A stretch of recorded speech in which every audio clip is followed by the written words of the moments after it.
How y'all doing on YouTube and in the podcast world? We are here hanging with authors, and today we are hanging with the exceptional D.L. McCleary. D.L. is a first-time author who writes military, erotic, I'm trying to get all this right, military, erotic action books.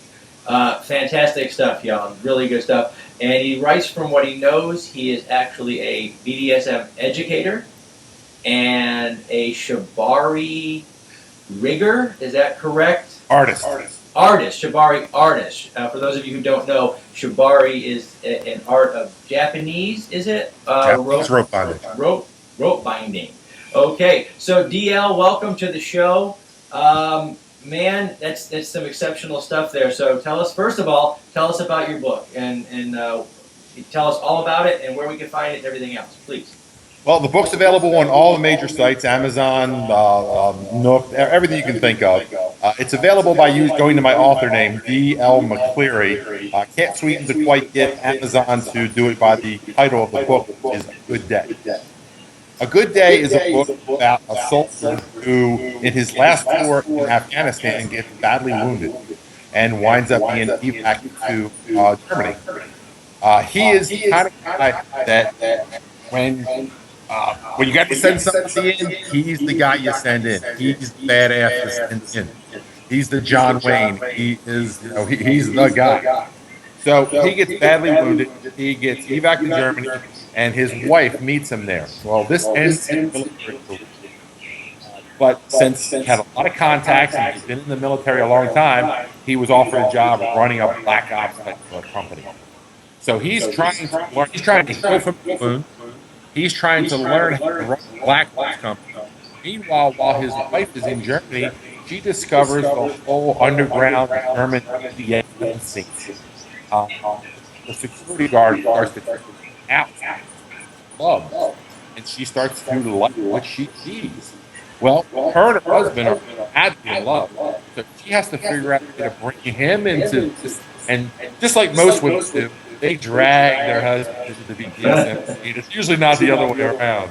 So she drags her husband into the BDS scene, and he doesn't really know what's going on. And he's got to learn how to run this new company. He's got to learn how to be that man again, that guy again. Meanwhile, he also has to learn how to satisfy his wife's new desires. It comes to an apex when he comes home after his mission was over. And I put us in war with Iran, by the way, so there you go. He comes home after the mission is over, and his wife is in the foyer of his house, and he doesn't know anything's going on. But while he was gone, she put herself through BDSM slave training. She's going to be his sexual slave. And when he walks into the house, she's sitting there on the floor, and she's holding in her hands what would be a collar around her neck.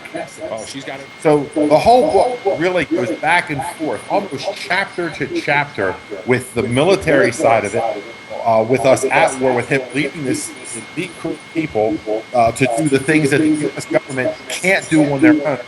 And then it goes back to the intimacy of how he's developing this relationship with his wife, and how he's learning to be that guy again, not just in the military term and the business term, but with his wife, and how to control everything in front of him. So it's really a self-discovery, an exploratory book about how to be that guy again. Wow.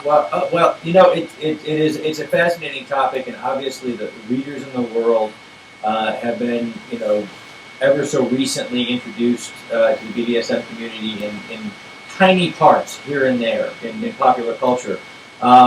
Did you find it was as an instructor, even obviously talking about BDSM and the lifestyle is not difficult for you? Was it difficult to put it on paper so that the average reader might kind of understand it? There was a lot of research that had to happen, not just from the BDSM side, but from the military side. Those readers that are out there that read military books, they want it to be accurate. And I took a lot of time to make sure that the military side was accurate, that I was using the right terminology, that I was doing things that that SEAL Team 6 would be doing.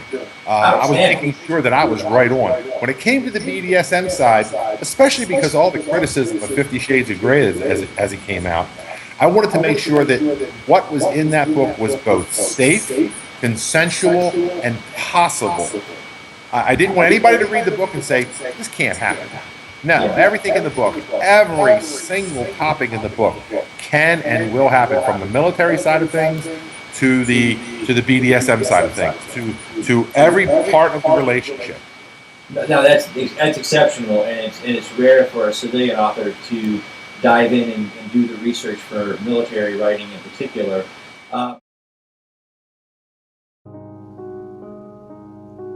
The Submit to Darkness series by indie author A.J. Spencer is now complete. This dark and twisted erotic thriller spans 3 books and follows FBI profiler Natasha Stolt as she hunts the serial killer known as Grimm. Will you become as obsessed with her prey as she does?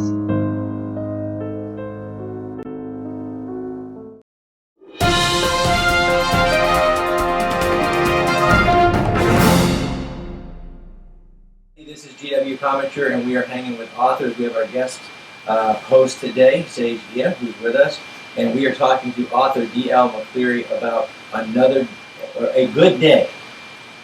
A good day, which is. I understand your wife is also an author. Yes. Yes. So, did you guys? Was there any conflict created by different stories going on in the house at the same time when you're trying to write?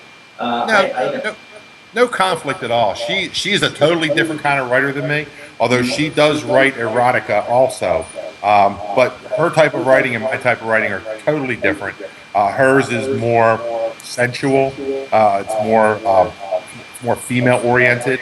Not that mine is. Most of my readers are women. I love the women that are reading my book, but my wife's is very much more in the romance side of it. Well, that brings me. Yeah, no, that brings me to my next question, because you said most of your readers are women. Was that a surprise to you to see how the demographic broke down for your book in particular? Were you expecting more men? Were you expecting more women? Well, I wrote the book for men. When I first was starting to read this and looking into this genre, I was being given a lot of books to check out. And they were all written from a women's point of view and didn't really relate to me. So I wrote a book that I thought would relate to men. And if you look at my cover, there's a soldier on the front of it and a pretty girl on the front of it. And I thought that men would pick that up and would give them an opportunity to explore this erotic side, but not read an erotic book. 99% of my readers right now are women now, which is, again, wonderful. But it wasn't what I expected. So I'm reaching a different class of people than I thought I was going to reach. Although I still think men would like it, because it definitely has that military side. And I have had a few men read it and like it, but by and far, when you get into romance and erotica, the market is women.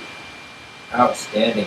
Well, we really appreciate you taking the time to come on the show today, Mr. McCleary, and we are encouraging all of our viewers, both of them, to go ahead and pick up a copy of A Good Day. And we just want to take a minute and thank some of our sponsors, Books, Chocolate, and Wine, who helped us get this show started, and Something Unique Magazine, who's helping to spread the word online and help our indie authors get recognized. We just, thanks a lot, Dave, for being on the show today. And we'd love to do this again with you when we have more time, when YouTube gives us some more time. So until then, thank you very much for your time. And everybody, it's A Good Day. D.L. McCleary. It's on Amazon. It's on Barnes & Noble for your Nook. Are you on Apple iBooks right now? I'm on all of it. Everything you can think of. So get to your nearest bookstore, online, in line, and get A Good Day by D.L. McCleary. And thank you, Dave, for being with us today.